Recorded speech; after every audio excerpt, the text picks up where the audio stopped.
सबसे पहले धरती आबा भगवान बिरसा मुंडा की धरती, सिद्धू कान्हो की धरती, नीलांबर पीतांबर की इस धरती, क्रांतिकारियों की भूमि झारखंड का मैं दिल से जय जोहार कहता हूं। आपका क्रांतिकारी इस्तकबाल करता हूं, आपको नमस्कार करता हूं, आपको आदाब करता हूं। साथियों, मेरी आवाज जहां तक पहुंच रही है, झारखंड के आप तमाम आदरणीय बुजुर्गों का, माताओं बहनों का, किसान मजदूर भाइयों का, हमारे खेतों में काम करके, फैक्ट्रियों में काम करके, दुकानदारी करके, बिजनेस करके, तमाम तरीके से मेहनत करके अपने परिवार का भरण पोषण करने वाले आप तमाम मेहनतकश आवाम का दिल से शुक्रिया अदा करता हूं कि आप सब झारखंड के माताओं बहनों ने, झारखंड के तमाम निवासियों ने जो भारत जोड़ो न्याय यात्रा को अपना समर्थन दिया है, अपना प्यार दिया है, उसके लिए हम आपको कोटि कोटि धन्यवाद कहते हैं। दोस्तों, आप सब जानते हैं कि आज देश के अंदर किस तरह की परिस्थिति पैदा की गई है। आप सब लोग समझदार लोग हैं, आपको समझाने की जरूरत नहीं है, लेकिन मैं आपके बीच कुछ चीजों को साझा करना चाहता हूं, आपको याद दिलाना चाहता हूं कि आज हम किन परिस्थितियों से गुजर रहे हैं। आप सब जानते हैं कि देश के अंदर किस तरीके का माहौल पैदा किया जा रहा है।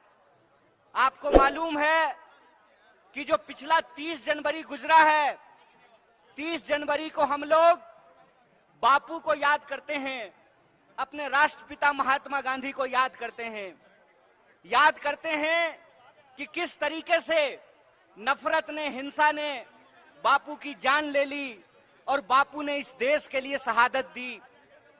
हम जानते हैं कि किस तरीके से गोडसे ने बापू को गोली मारी और जो बापू कहा करते थे, रघुपति राघव राजा राम, पतित पावन सीताराम, ईश्वर अल्लाह तेरो नाम, सबको सन्मति दे भगवान, उस बापू की हत्या करने की गई। और सिर्फ 30 जनवरी को बापू की हत्या नहीं की गई, मैं आपको याद दिलाना चाहता हूं कि पिछली 31 जनवरी को इस देश में लोकतंत्र की भी हत्या करने की कोशिश की गई।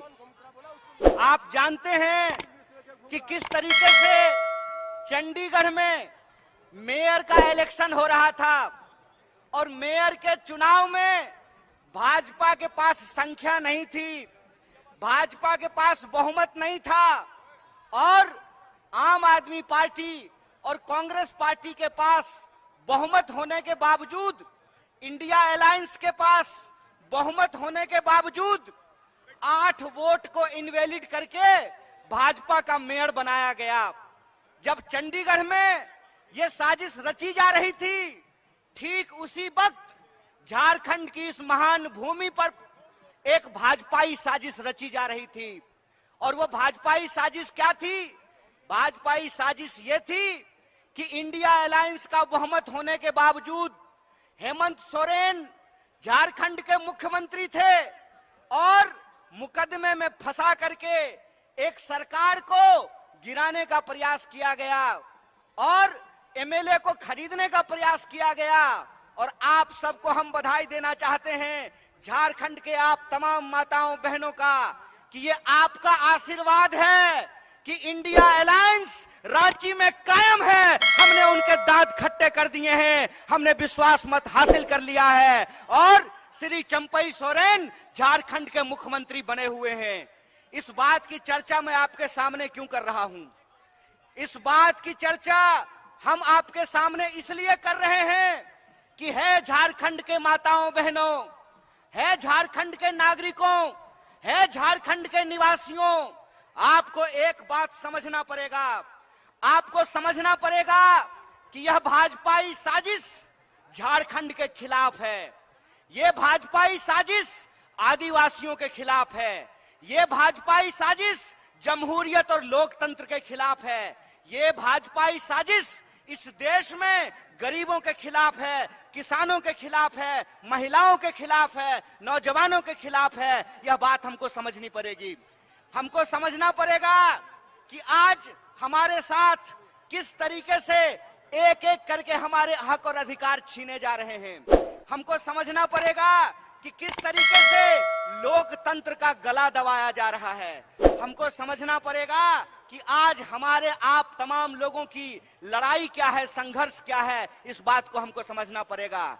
एक बात आप हमको सोच करके बताइए कि ये भाजपा के लोग जहां जाते हैं वहां जाकर के सरकार को, चुनी हुई सरकार को खरीदने और बेचने का काम करते हैं, विधायक को खरीदने की कोशिश करते हैं, मुख्यमंत्री को मिलाने का काम करते हैं।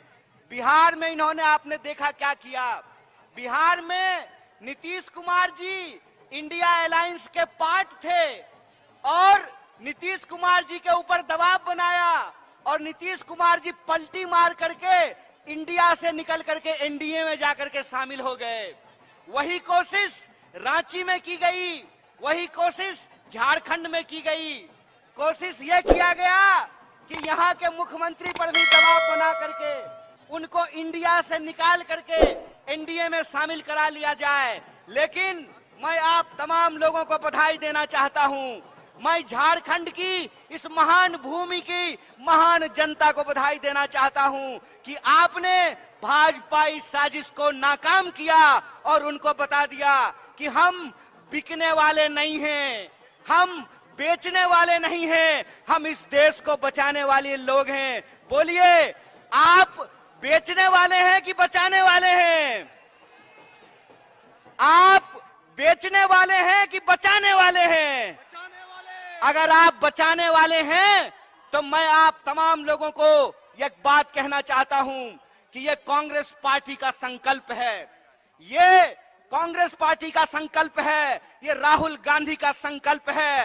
ए भाजपा वालों, जितना दम है उतना दम लगा लो। हमने तुमको, तुम्हारे आकाओं को, अंग्रेजों को हराया था, हम तुमको भी हराएंगे। इस बात को याद रखना, इस बात को याद रखना कि इस देश के भीतर जब तक किसानों को न्याय नहीं मिलता है, इस देश के भीतर जब तक युवाओं को न्याय नहीं मिलता है, इस देश के भीतर जब तक महिलाओं को, आदिवासियों को, दलितों को, गरीबों को न्याय नहीं मिलता है, यह भारत जोड़ो न्याय यात्रा जारी रहेगी।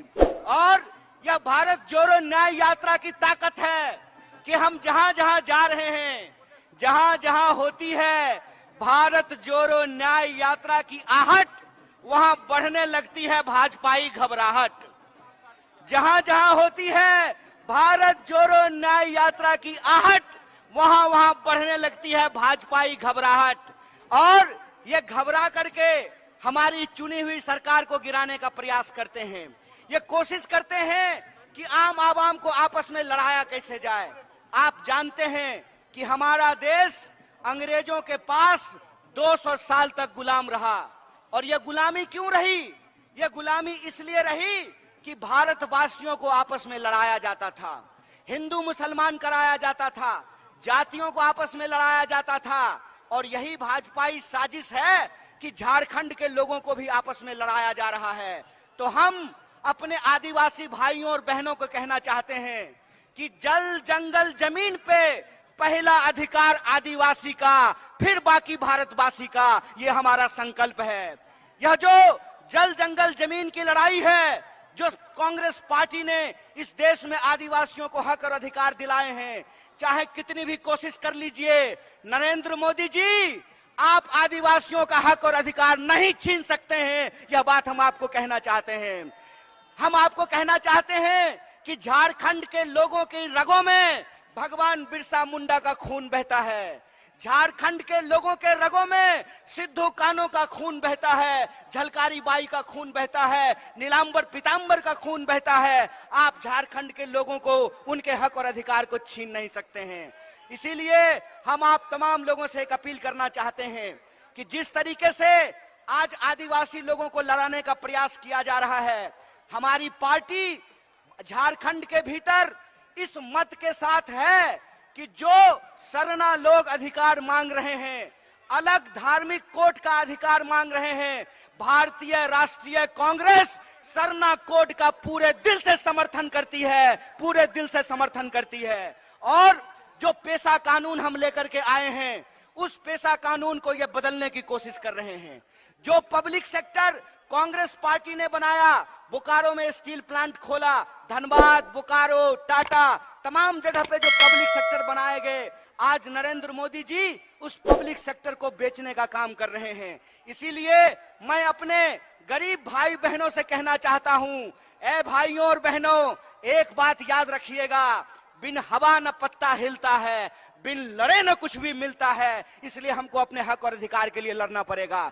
बोलिए, आप अपने हक और अधिकार के लिए लड़ने के लिए तैयार हैं कि नहीं है? दोनों हाथ उठा करके बोलिए, तमाम लोग बोलिए कि आप अपने जल जंगल जमीन के लिए लड़ने के लिए तैयार हैं कि नहीं है? अगर आप अपने जल जंगल जमीन के अधिकार के लिए लड़ने के लिए तैयार हैं, तो हम नरेंद्र मोदी की साजिश को नाकाम करेंगे। देश को बांटने की जो साजिश है नरेंद्र मोदी की, उसको हम नाकाम करेंगे। हम आरएसएस और बीजेपी की साजिश को नाकाम करेंगे। यह देश 140 करोड़ लोगों का था, है और रहेगा। इस देश में सबका अधिकार बराबर रहेगा। डॉक्टर बाबा साहब भीमराव अंबेडकर ने एक संविधान लिखा है। उस संविधान की ताकत यह है कि इस देश में तमाम इंसान के अधिकारों को बराबर किया गया है। मैं आपसे कहना चाहता हूं कि हमारे और आपके बीच में क्या रिश्ता है? हमारे और आपके बीच में संविधान का रिश्ता है। और संविधान का रिश्ता क्या होता है? संविधान का रिश्ता यह होता है कि ये जो मंच पे बैठे हुए लोग हैं, देख लीजिए इनको, ये जो मंच पे बैठे हुए लोग हैं, इनका भी वोट एक है। और आप जो जनता नीचे जमीन पे बैठे हुए हैं, आपका भी वोट एक है। ये संविधान की ताकत है, ये डॉक्टर बाबा साहब भीमराव अंबेडकर की ताकत है। इसीलिए जब हम महात्मा गांधी को याद करते हैं, तो हम महात्मा गांधी को याद करते हैं इस देश की एकता के लिए। जब हम शहीद आजम भगत सिंह को याद करते हैं, तो हम याद करते हैं उनकी वीरता के लिए। और जब हम डॉक्टर बाबा साहब भीमराव अंबेडकर को याद करते हैं, तो हम याद करते हैं समानता के लिए। इसीलिए हमको याद करना पड़ेगा झारखंड की भूमि को, धरती आबा भगवान बिरसा मुंडा को, कि जब अंग्रेज साम्राज्य को अंगूठा दिखाने का सवाल आया, अंग्रेजी साम्राज्य का दांत खट्टा करने का सवाल आया, तो आदिवासी नेता बिरसा मुंडा, भगवान बिरसा मुंडा उठ खड़े हुए और उपनिवेशी ताकत को चुनौती देने का काम किया। इसीलिए हम आप तमाम झारखंड वासियों से भी कहना चाहते हैं कि अगर हम अपना जल जंगल जमीन बचाना चाहते हैं, अगर हम अपना अधिकार बचाना चाहते हैं, अगर हम अपने आने वाली पीढ़ी का भविष्य बचा करके रखना चाहते हैं, तो हमको संघर्ष करना पड़ेगा।